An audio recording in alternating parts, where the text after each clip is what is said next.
Assalamualaikum warahmatullahi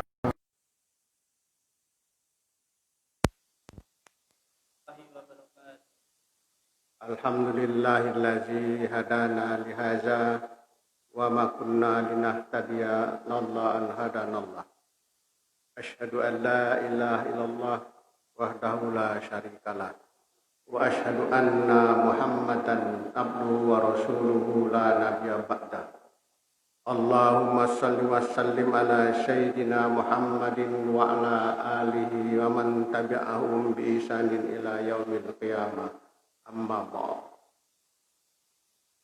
Ibu-ibu, bapak-bapak, jamaah Masjid Muhajirin rahimakumullah. Kami sampaikan salam dan mohon maaf dari Dr. Andri. Kemarin mendadak beliau pulang ke Surabaya karena ada saudaranya yang sakit. Jadi karena baru kemarin, jadi kita bakat saja saya yang menggantikan karena waktunya sudah mepet sekali. Dan mohon maaf, ini saya ingin mengajak bapak-bapak, ibu-ibu, ya kita ngobrol sajalah, menukar pengalaman. Tetapi kita lihat dari basicnya, dari Al-Quran, hadis, dan beberapa contoh dari beberapa catatan-catatan yang ada di dalam jurnal-jurnal yang pernah kita baca. Ibu bapak sekalian yang kami hormati, ini kalau yang bawa Al-Quran monggo dibuka, yaitu surat Maryam. Surat Maryam itu juz 16. Surat ke-19. Nah, diurutkan ya, 1 Al-Fatihah, 2 Al-Baqarah, 3 Ali Imran, ini yang ke-19. Ayat 59.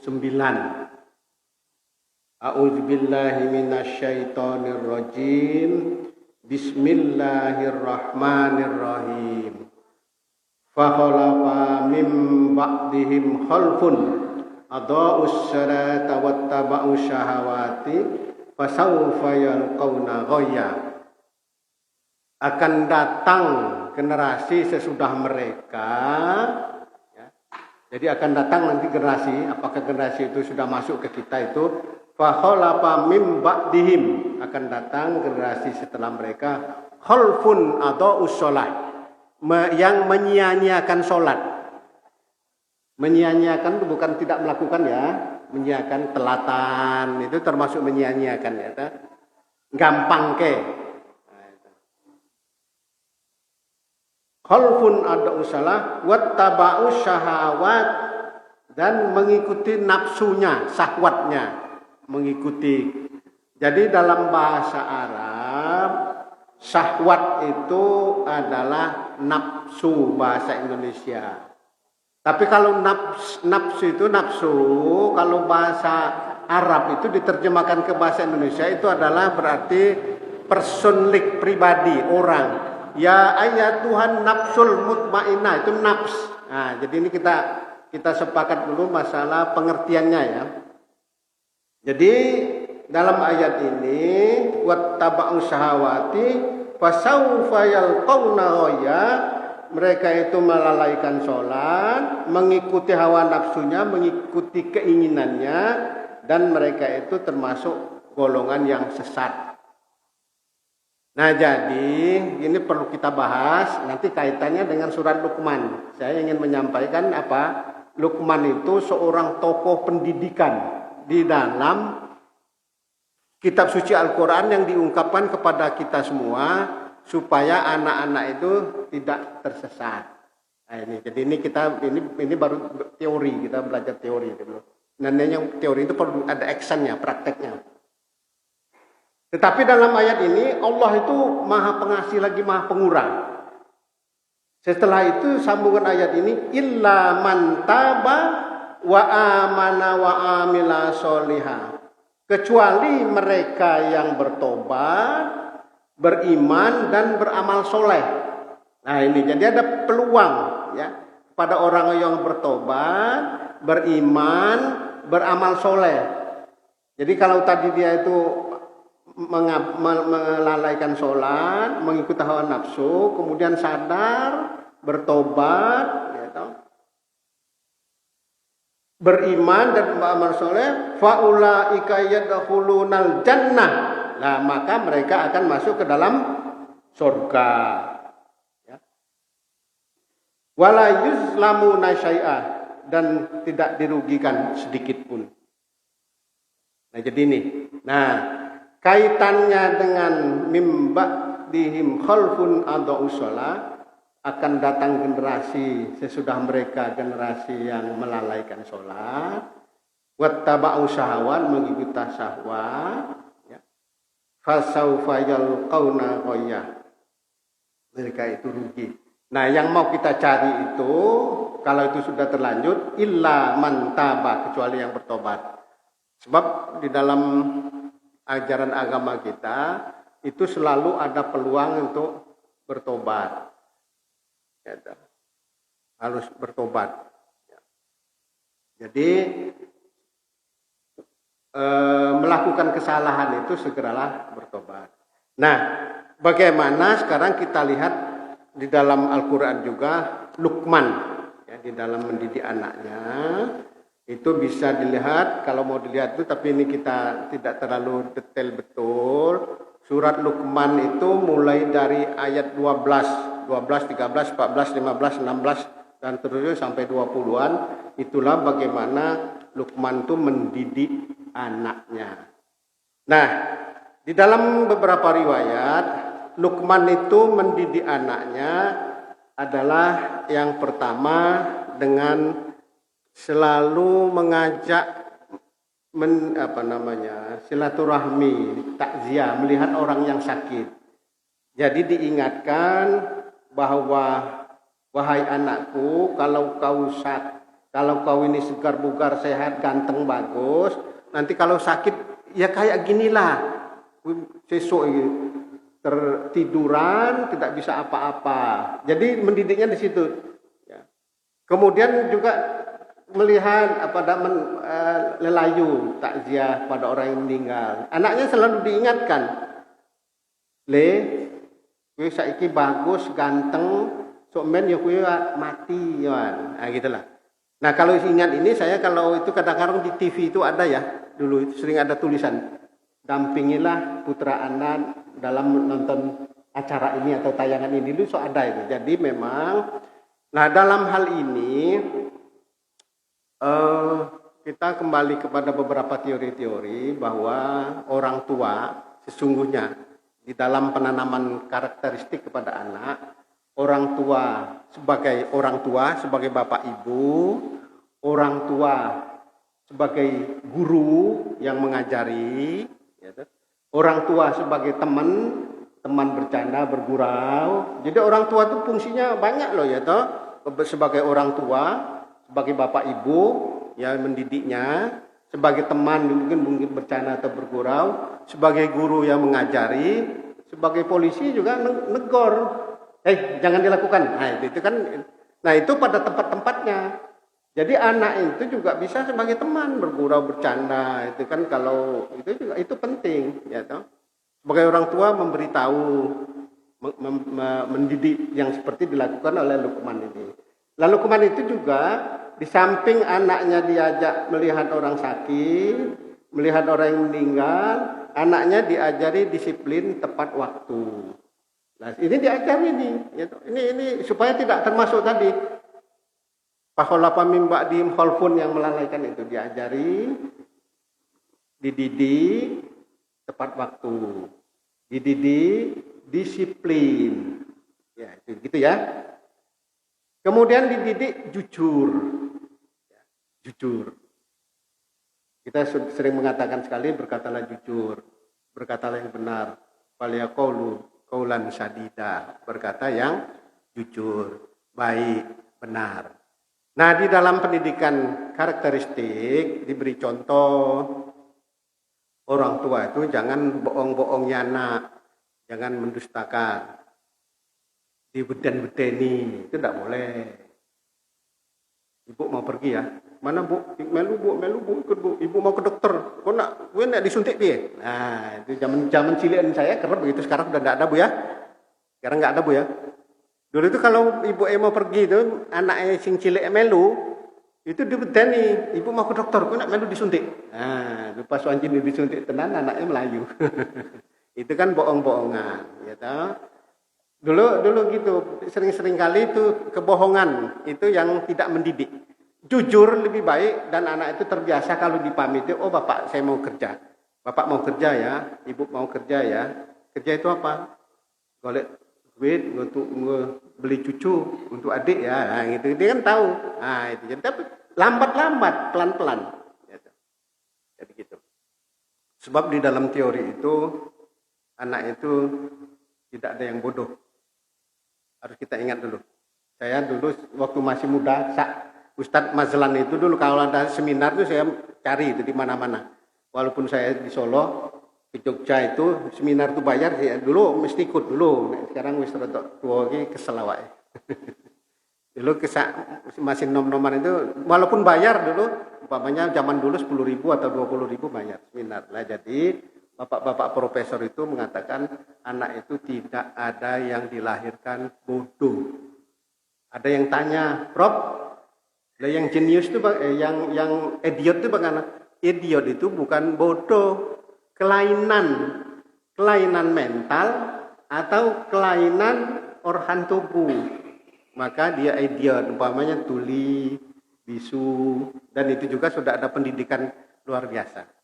Nah, jadi ini perlu kita sadari betul. Bocah wis gede, adik iso, Mbak Yuni iso isin, itu dalam pendidikan tidak boleh. Membandingkan anak dalam rumah tangga duluri dewe, dibandingkan itu tidak boleh.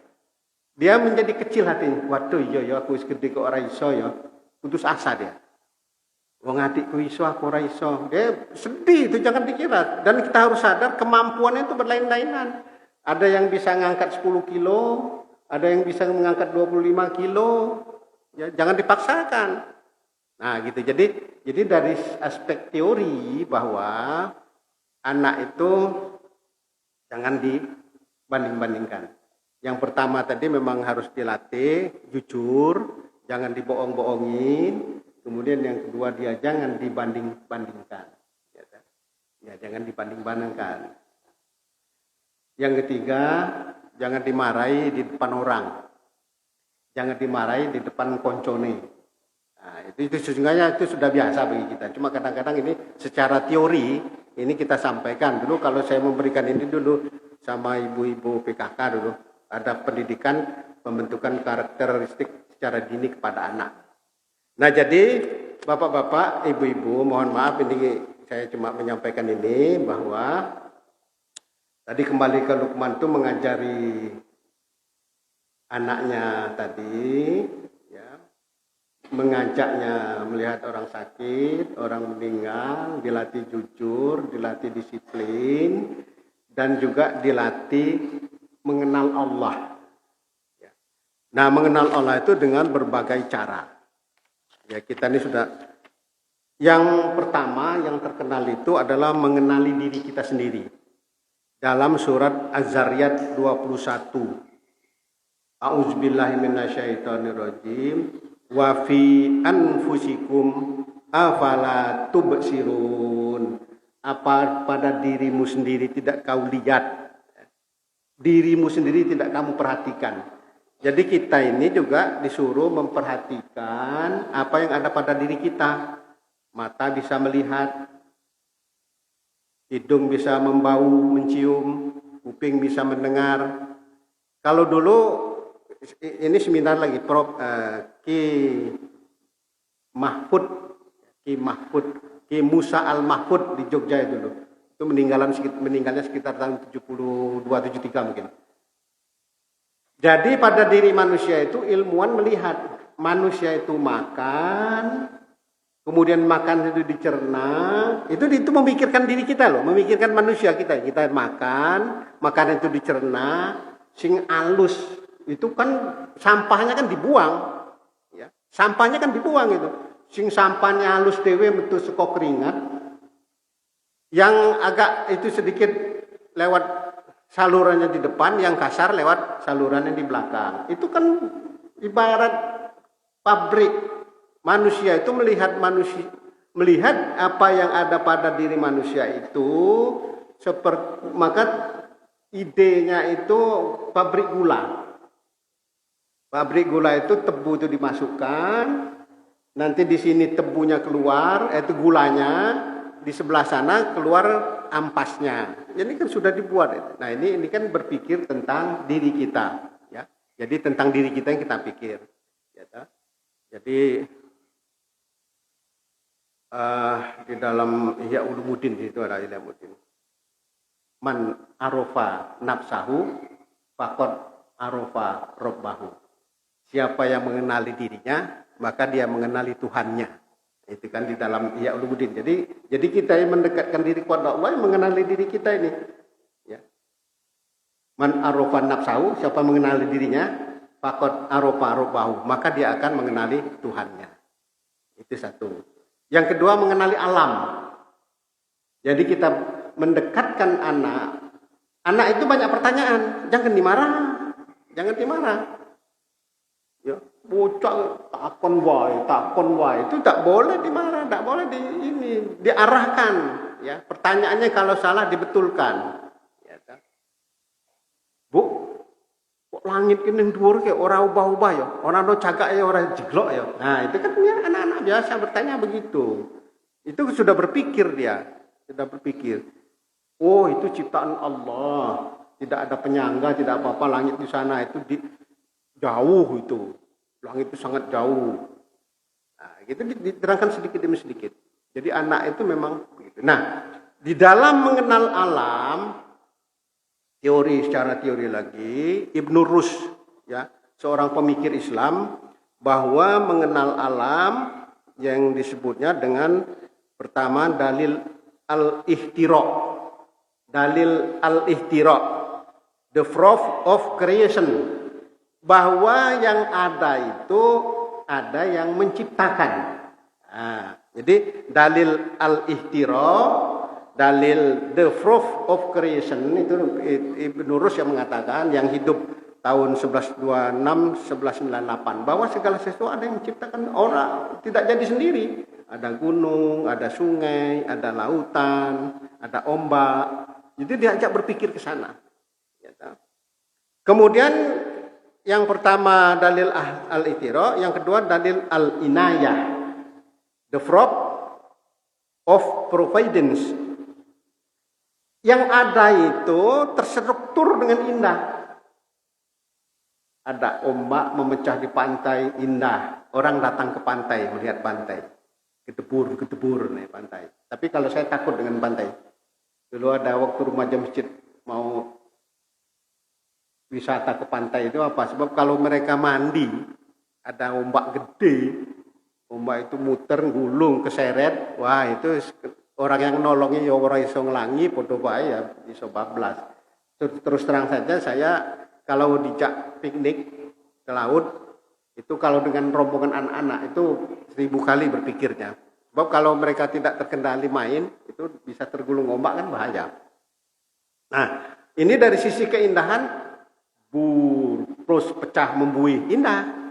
Ya, kita memandang ke sini ke gunung Lawu ya, ke Tawangmangu, indah. Ya, pemandangan. Nah, itu ada yang mencipta. Jadi teorinya Ibnu Rus. Ya, jadi struktur keindahan. Ada hijau-hijauan, ya, ada gunung, ada tanam-tanaman yang hijau. Nah, itu struktur keindahan itulah, itu berkaitan dengan dalil al-ihtira, dalil al-inayah ini, bahwa struktur ciptaan Allah itu indah, bagus. Ya, nah inilah yang kita perlu sampaikan kepada anak-anak kita di dalam mendidik dalam rumah tangga. Ini seperti yang dilakukan oleh Luqman. Di dalam Al-Quran itu ada surat Luqman. Karena adalah seorang tokoh pendidik. Ya. Luqman itu adalah seorang tokoh pendidik yang sesungguhnya harus kita ungkap. Kita ungkap bagaimana caranya di dalam mendidik.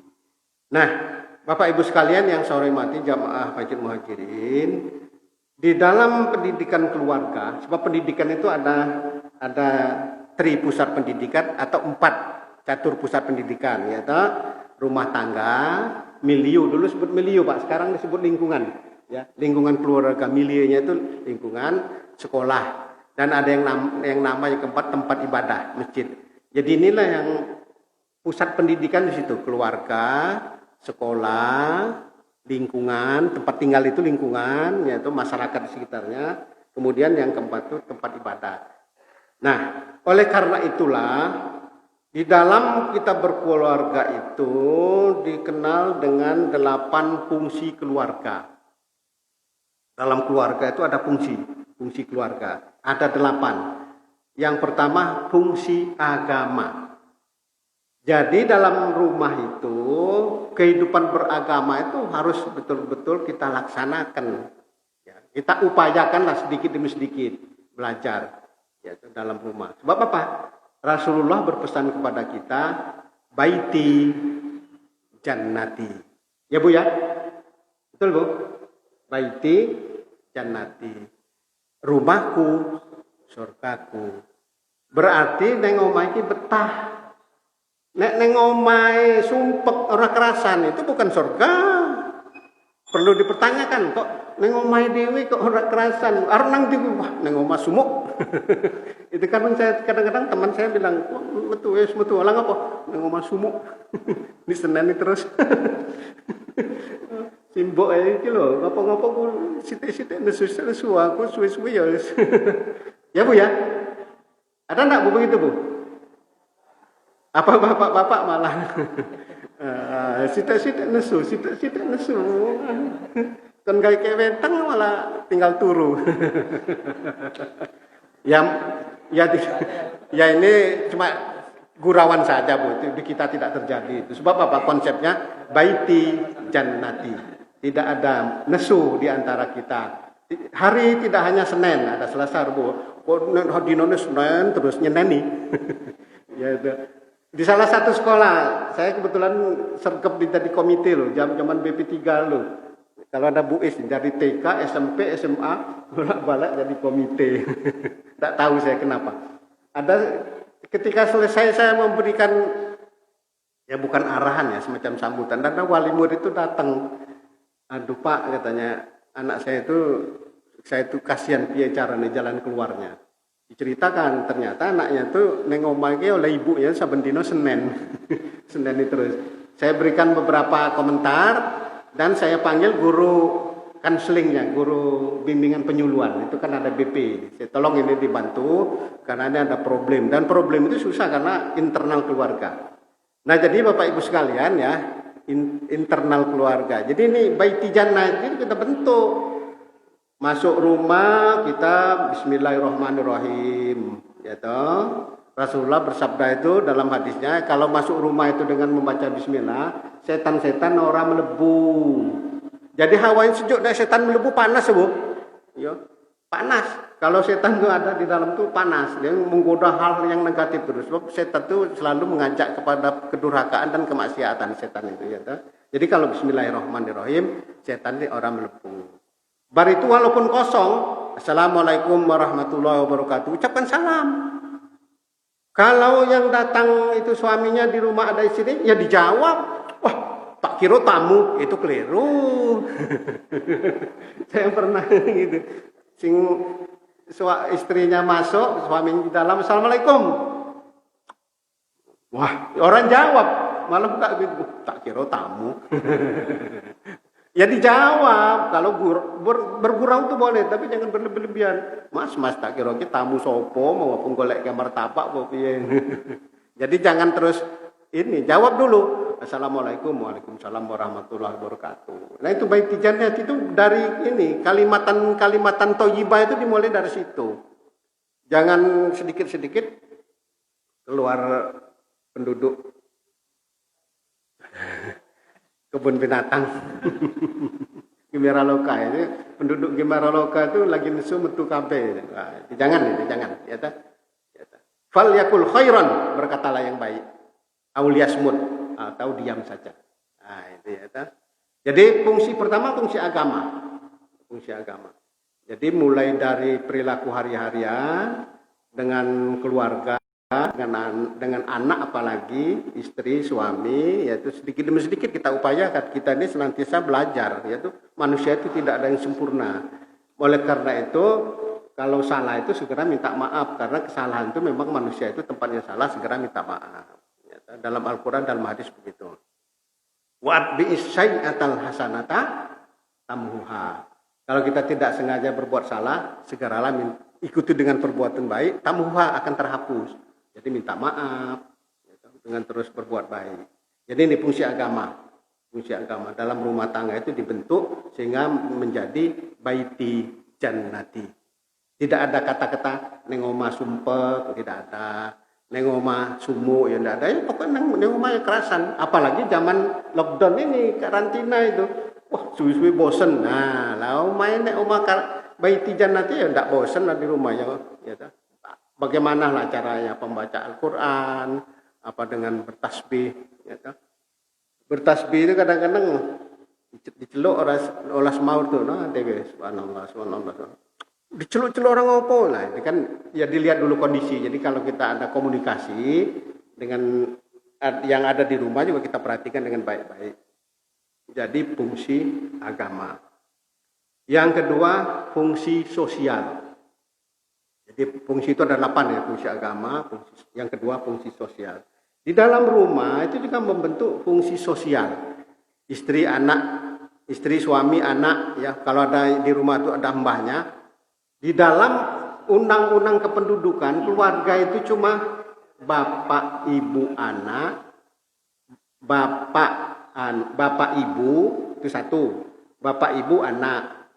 Bapak plus anak kalau ibunya sudah tidak ada, ibu plus anak kalau bapaknya sudah tidak ada. Jadi dalam undang-undang kependudukan mbah itu tidak masuk keluarga. Itu dalam undang kependudukan. Jadi cuma bapak ibu. Prinsipnya bapak ibu. Kemudian bapak ibu dan anak, kemudian bapak dengan anak, ibu dengan anak. Itu undang-undang kependudukan. Nah, jadi kita ini, budaya kita ini, keluarga itu besar. Eyangnya, mbah itu termasuk keluarga. Pak D, Bude, Bule, Pak Lek, Bule itu keluarga. Dan kita biasa silaturahmi. Inilah fungsi sosial. Take and give. Kita biasa memberi, bisa menerima dalam kehidupan kita sehari-hari. Dengan anak begitu juga. Dengan cucu begitu juga. Kita ini sudah tingkatnya kepada tingkat cucu. Nah, ini juga pembentukan. Ada teori terakhir ini saya ikuti. Cuma sayang tidak sempat saya ikuti dengan baik. Bahwa balita itu usia emas. Membentuk sikap mental itu pada usia balita. Saya punya kakak kelas saya di Jakarta itu kalau sering-sering ketemu, alumni. Terakhir beliau itu Sekjen Menteri Menko Kesra. Zaman Pak Yusuf Kala, Menko Kesra, siapa gantinya Pak Yusuf Kala lupa saya, itu masih sekjen. Ternyata anak itu umur 2 tahun, 3 tahun itu biasa mendengar. Usia bermain. Dia mendengar bacaan Al-Quran, dia ternyata menirukan. Dia main sampai niru. Nah, jadi usia-usia bermain ini juga dimanfaatkan. Dia akhirnya juga hafalan itu bukan karena diajari. Karena di mendengar kakaknya atau mendengar kaset, akhirnya dia ini sambil itu menirukan. Dengan orang tuanya cuma meluruskan saja. Nah ini. Jadi usia emas itu ada istilah itu. Mohon maaf tapi ini saya tidak mengikuti lebih jauh karena teori ini bahwa usia balita adalah usia emas. Jadi menanamkan. Nah mungkin Ustadz Mazlan bisa menyampaikan bahwa ada pujangga Islam itu mengatakan mendidik anak seperti mengukir batu, membekas.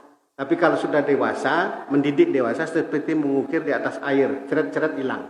Nah, itu. Ya, ada ya, Ustaz ya. Ada itu pantunnya orang Arab itu. Nah, jadi mendidik waktu anak itu berkesan. Nah, fungsi sosial ini selalu memberi, menolong, kerjasama, itu selalu dididik, disampaikan. Dalam keluarga, ini kita bicara fungsi keluarga. suami istri dulu, kemudian sama anak atau cucu dan seterusnya dan keluarga besar, ya keluarga besar. Jadi ini tolong menolong selalu diciptakan, tidak membiarkan, tidak ada pembiaran, selalu tolong menolong. Ketiga, fungsi cinta kasih. Nah, jadi ada kasih sayang itu ditanamkan istri, suami istri kepada anak, kepada cucu. Ya, toh? Seperti anak sudah dididik, yuk ambilkan wedang untuk bapak, itu sudah mendidik. Ya, toh? Anaknya pulang atau bapaknya pulang membawakan makanan atau oleh-oleh yang disenangi, itu juga fungsi sosial dan fungsi cinta kasih. Ya, menyayangi. Mengucapkan salam tadi, assalamualaikum, itu fungsi sosial dan fungsi cinta kasih kita menyayangi. Menyayangi. Jadi ini adalah hal yang perlu diperhatikan. Fungsi perlindungan. Nah, fungsi perlindungan ini kita sangat merasakan sekali. Ya, secara teori itu bahwa hidup kita ini ada ancaman.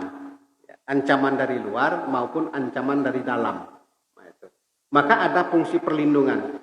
Nah, di sini berlaku yang melindungi itu adalah kepala keluarga atau yang tertua. Ya, itu pada umumnya. Walaupun yang kecil bisa juga melindungi atau memberi rasa aman kepada yang muda pada yang tua. Jadi fungsi perlindungan, ya, apakah itu malam hari atau siang hari, kondisi-kondisi tertentu, ada suatu hal yang menakutkan, ya toh. Ada anak itu mendengar mau hujan geluduk-geluduk, itu namanya apa, Bu? Kalau mau hujan itu guntur, ya. Bahasa Kalimantan betul guntur, Bu, ya. Geluduk-geluduk, las, ya, les itu kilat. Itu ada anak yang begitu itu sudah ketakutan, itu dirangkul oleh ibunya, itu ayam dia. Begitu hujan ada menggelegar, beledek lah ya. Beledek, nak joroing beledek melegat tuh, dia ayam itu tenang, dia di pangku ibunya. Itu fungsi perlindungan sekaligus kasih sayang, ya toh. Ada mendengar hujan geruduk-geruduk, orang itu macam-macam loh. Ada yang bercoro, jingkrak-jingkrak, ada coro itu. Coro tahu, Bu, coro? Lipas, coro. Itu ada orang begitu coro tuh meloncat ketakutan. Jangan-jangan orang ngopo-ngopo lah. Tapi karena begitu, nah ini orang tuanya menyadari, jadi sedang ini kayak curu orang ngopo-ngopo kok. Nah, tidak boleh. Jadi ada fungsi perlindungan, diberikan pengertian. Ada yang takut sama kucing. Ya. Wis gede kelas 3 SMP, bro kucingnya meloncat-loncat. Nah, itu kan kita harus memberikan fungsi perlindungan dengan kesabaran, kasih sayang, yaitu. Jadi harus kita ini kan betul kan, rasa takut itu ada, ya. Saya juga takut sama corona itu, tapi corona itu ditakuti semakin mendekat dia.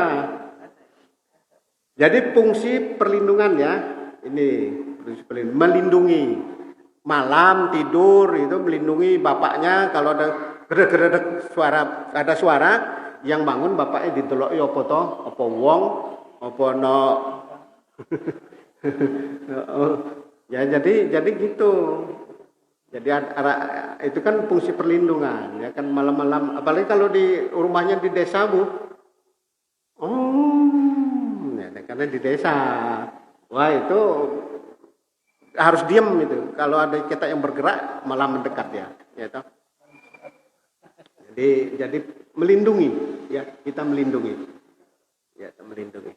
Anak lapar haus, itu perlindungan, segera fungsi sosialnya ya diberi makan. Nah, ini yang berikut fungsi reproduksi. Keluarga itu ada fungsi reproduksi, dalam artian manusia itu kan bergenerasi terus itu. Bapak ibu punya anak. Anak ini gede-gede jadi bapak ibu punya anak. Itu di situ adalah fungsi reproduksi untuk kita melahirkan kembali, ya. Dulu ya, sekarang itu penduduk itu dicita-citakan di Indonesia itu adalah zero population growth. Kalau bisa pertambahannya 0. Dulu cita-citanya. Jadi kalau 240 juta terus. Antara ya, variabel penduduk itu datang pergi lahir mati, ya. Datang pergi lahir mati. Variabel antara itu perkawinan. Dan datang pergi lahir mati itu menunjukkan LPP, laju pertumbuhan penduduk. Laju pertumbuhan penduduk. Nah, kalau zero population growth itu imbang antara yang lahir dengan yang mati. Mati papat, ya lahir papat. Gitu loh. Jadi terus ya jumlahnya itu. Cita-citanya, tapi itu juga itu sebuah teori. Ya, sulit itu, sulit. Sebab juga kalau di kita ini punya anak itu lebih baik 2 itu juga sulit.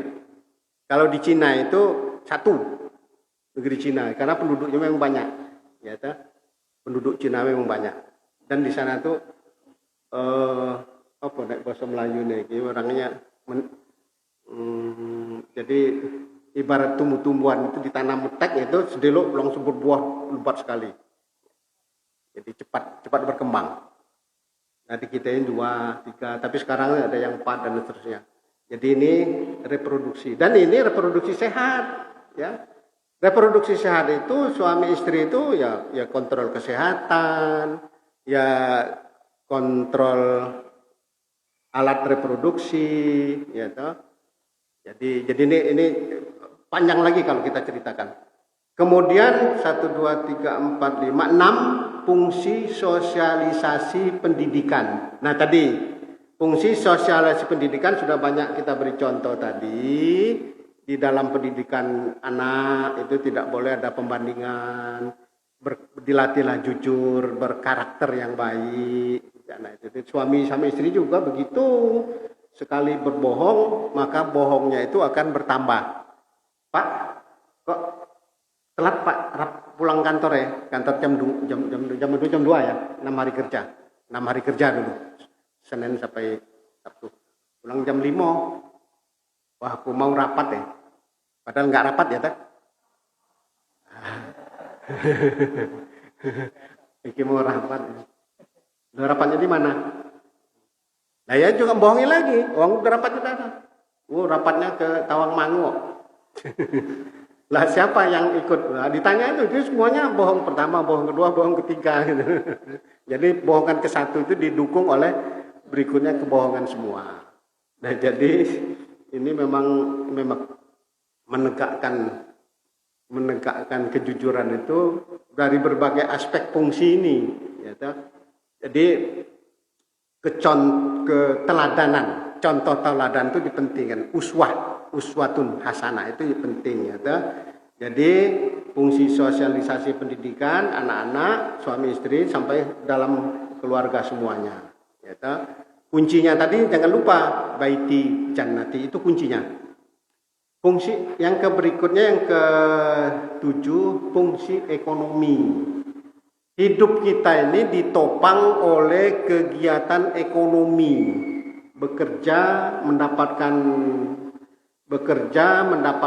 rezeki untuk sandang pangan, papan dan seterusnya. Bekerja untuk biaya pendidikan. Bekerja untuk biaya kesehatan. Itu kegiatan ekonomi, transaksi, ada jual beli, ya, dan itu detail dalam agama diatur kecil sekali. Jual beli, simpan peminjam, meminjam, sewa menyewa, jual beli dan seterusnya itu adalah ekonomi. Kegiatan ekonomi ini berupa transaksi. Ada hadis Rasul bahwa jual beli di masjid itu tidak boleh.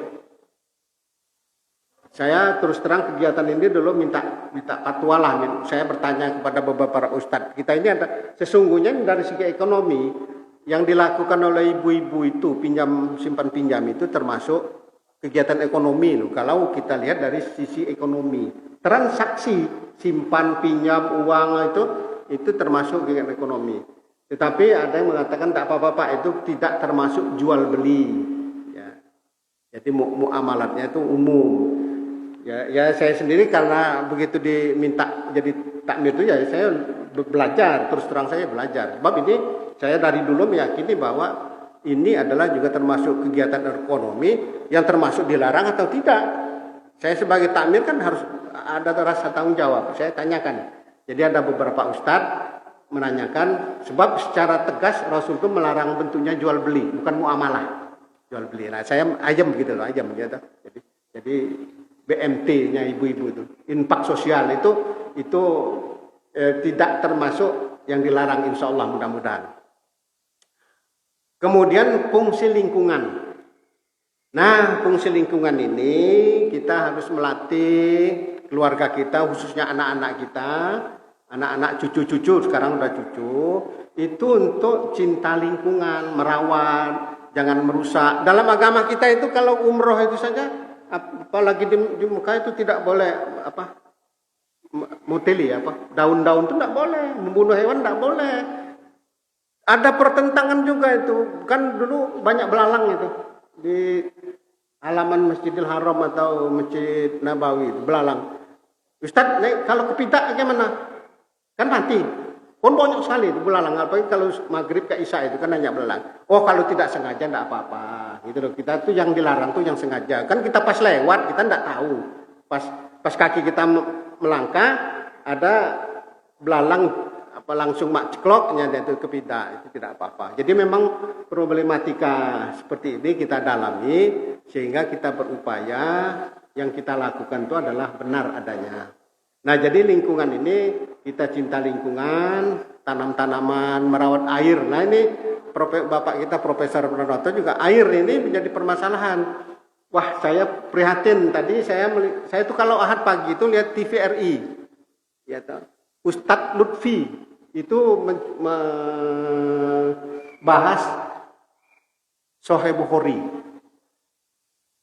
Jadi bagaimana Rasulullah itu hemat air, ternyata hemat air. Nah, terus Pak Ustadz Dr. Lutfi itu, dia tuh ketua pusat pendidikan hadis, di TV itu. Jadi dibanding dulu kita ini, kan kita kan airnya banyak. Terus dia membacakan hadis di Sahih Bukhari itu, Rasulullah mengatakan, walaupun kamu itu di sungai atau di lautan, gunakanlah air itu secukupnya. Oh gitu loh, ternyata gitu. Tidak ada alasan, mungkin banyu ini oke kok. Ternyata ada hadisnya itu dibacakan. Baru tadi pagi, saya kalau habis subuh itu pulang melihat ceramah di TVRI itu. Ustadz Lutfi itu. Kalau yang ustazah itu Ustazah Yati Priyati itu bagus tuh. Ada lagi yang ustadz yang dari tasawuf itu ustadz siapa? Nama-namanya saya sering lupa. Nah jadi air itu ternyata dalam agama kita dilatih penggunakan sehemat atau secukupnya, tidak boleh kepiur-kepiur itu. Waktu itu tadi saya terus jadi berpikir betul. Jadi air ya, masalah air. Jadi bagaimana itu dalam Sahih Bukhari. Wudu itu satu sok itu 1 liter 1050 mili. 1050 mili, 1 liter lebih sedikit. Nah jadi bagaimana kita fungsi lingkungan kita hidupkan dalam keluarga kita, anak-anak kita biasa berhemat, nek butuh tuh sak cukupe, jangan terlalu berlebih-lebihan. Itu kan fungsi lingkungan, mencintai tanaman, mencintai hewan-hewan yang ada itu jangan ojo digebuki, ya nek nyinggung kucing ya kucingnya dipakani, jadi jangan dibiarkan. Kalau memelihara hewan itu dalam agama itu tidak boleh dibiarkan. Rasulullah sangat murka kepada seseorang yang ngingu kucing itu dikurung, orang dipakani. Tidak boleh. Kalau tidak mampu makan bebaskan saja, gitu. Jadi ini adalah fungsi lingkungan. Nah, Bapak Ibu sekalian, kemudian sebagai dasar kita berpikir juga bahwa anak itu lahir tidak bodoh dan dia itu juga anak itu lahir fitrah. Ma min mauludin illa yuladu alal fitrah fa abawahu yuhawidani au yumajisani au yunasironi. Anak itu lahir itu fitrah bertuhan kepada Allah. Orang orang tuanya lah nanti bocahnya apa jadi Yahudi apa jadi Nasrani atau jadi Majusi. Kan, tapi fitrah itu Muslim. Tapi orang tuanya orang benar, anaknya bisa nyimpang. Dalam ilmu pendidikan juga dikenal dengan teori tabula rasa. Teori tabula rasa itu John Locke, tokoh pendidikan namanya John Locke. Nah, ibu-ibu yang dari dulunya di Fakultas Ilmu Pendidikan lebih hafal. Jadi John Locke itu mengatakan bahwa anak itu seperti kertas putih.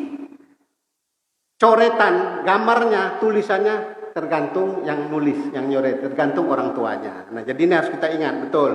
Oleh karena itu di dalam hal ini bahwa untuk balita ada beberapa peringatan. Mendidik balita itu berbeda dengan mendidik anak yang sudah memasuki usia remaja. Balita loh, balita 5 tahun ke bawah.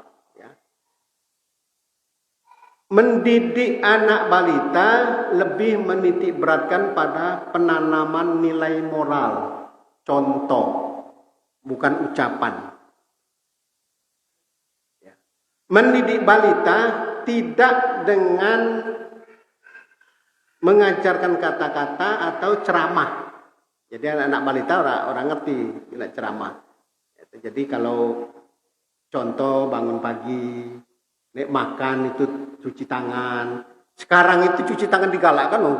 Kalau saya zaman cilian gue biasa itu cuci tangan itu wajib itu, kalau belum makan cuci tangan dulu. Itu bukan hal yang baru. Cuci tangan. Cuma sekarang diteorikan harus begini, harus begini, harus begini, harus begini, harus begini. Dulu cuci tangan itu wajib. Dulu kalau mau makan cuci tangan. Nah itu langsung contoh. Sholat, anak-anak bapaknya sholat, anaknya ngetutkan nemburi, tidak apa-apa, jangan dilarang. Anak itu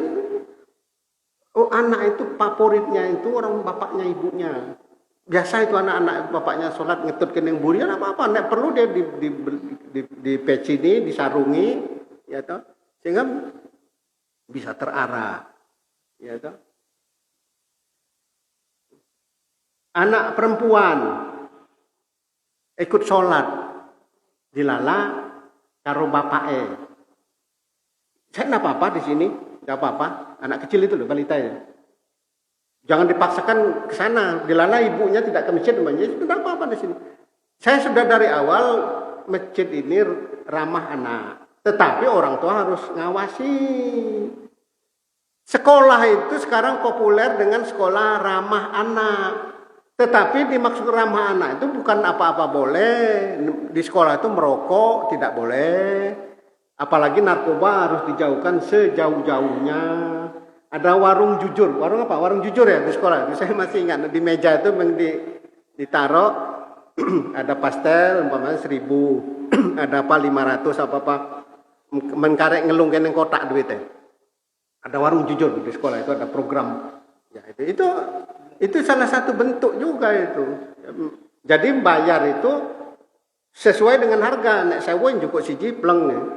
Ora mangan 5 ngaku siji. Lah orang di duit kok pas ono lagi dibayar.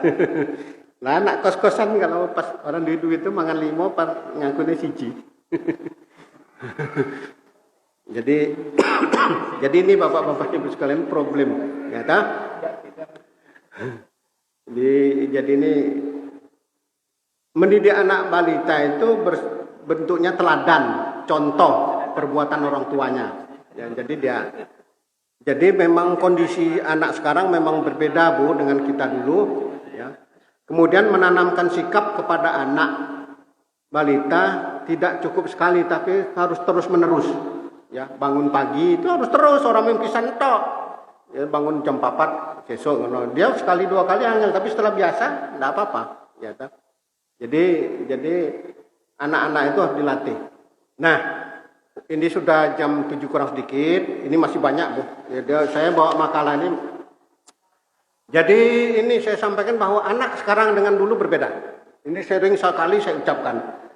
Zaman dulu anak-anak itu sibuk ngewangi bapak ibune, pake karo mboke. Sore ngangsu ngebaki kolah. Karena dulu semuanya pakai sumur. Saiki buka keran set kebak. Anak-anak sudah tidak terlibat lagi di dalam ngisi kolah. Bebas. Zaman dek men, nek jam 4:30, jam 5 ngersi semprong. Tasik kamu tendung ya? semprong lampu, diresiki nek sing Petromak diresiki, di ngisi minyak, bar jam setengah 6 di sumur dipompa. Zaman saiki ora ono. Klek saumah kabeh padang. Jadi dulu dengan sekarang jauh berbeda. Dulu itu hubungan sekarang itu mereka HP itu sekarang ini ya pakai HP itu ya. Anak eneng Jakarta itu apa? Call video ya, nah video call apa call video?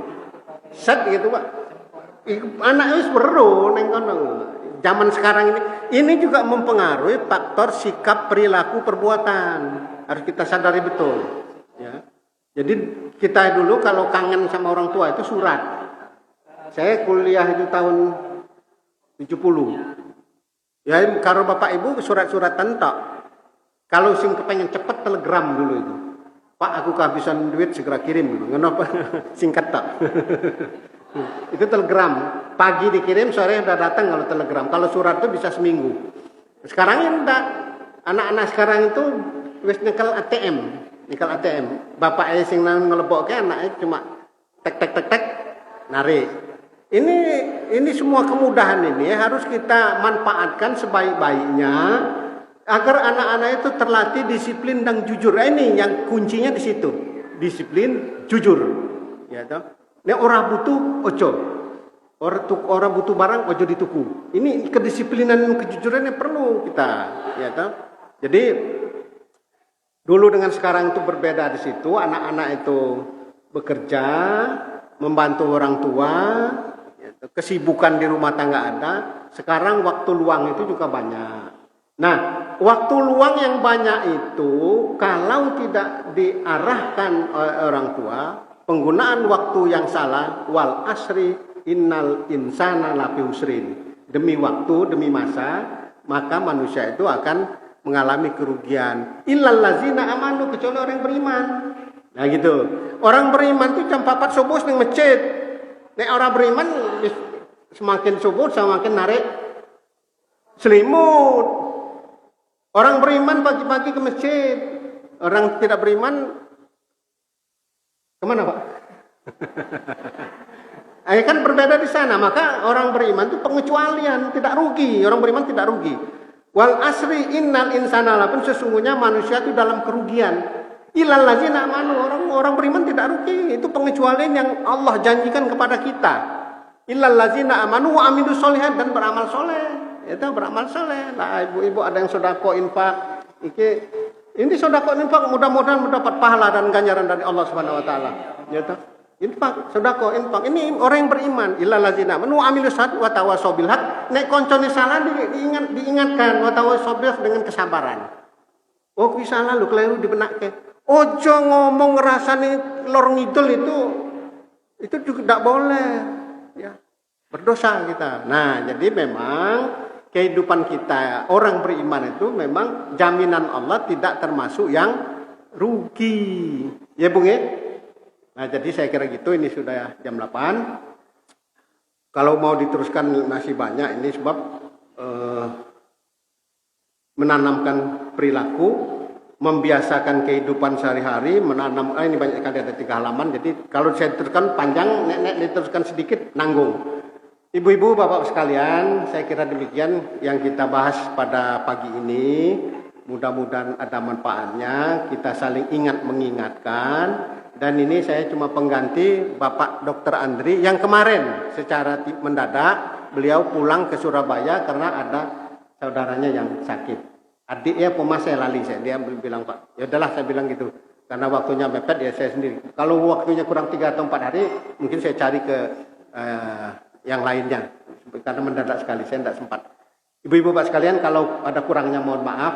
Ya mudah-mudahan apa yang kita lakukan ini mendapat barokah dan ridho Allah Subhanahu Wa Taala. Dan kita ini berdoa kepada Allah, ya Allah jadikanlah akhir hidup kami yang husnul khotimah. Billahi taufiq wal hidayah. Wassalamualaikum warahmatullahi wabarakatuh.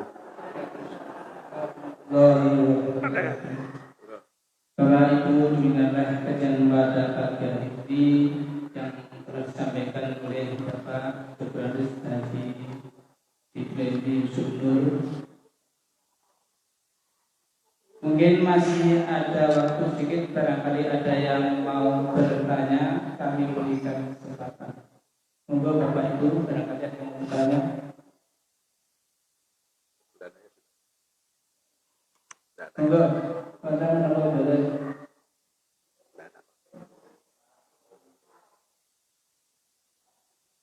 Pendan paling. Kue bidangnya kok. Ya, baiklah. Demikian tadi kajian pada pagi hari ini. Mudah-mudahan dapat kita ambil manfaat yang berguna untuk keluarga kita. Marilah, kalau sudah tidak ada lagi yang bertanya, kita sudahi kajian pada pagi hari ini dengan bacaan Alhamdulillah bersama. Alhamdulillah. Alhamdulillahirrahmanirrahim. Saya sebagai pembaca apabila salah kata, untuk kata yang tidak berkenan mohon maaf. Kajian tidak terpercaya. Assalamualaikum warahmatullahi wabarakatuh. Waalaikumsalam.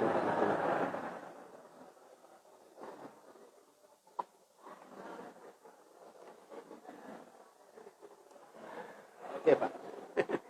Barang mendadak lah. Iya. Kumpul ke Pak. Lor itu. Hari-hari.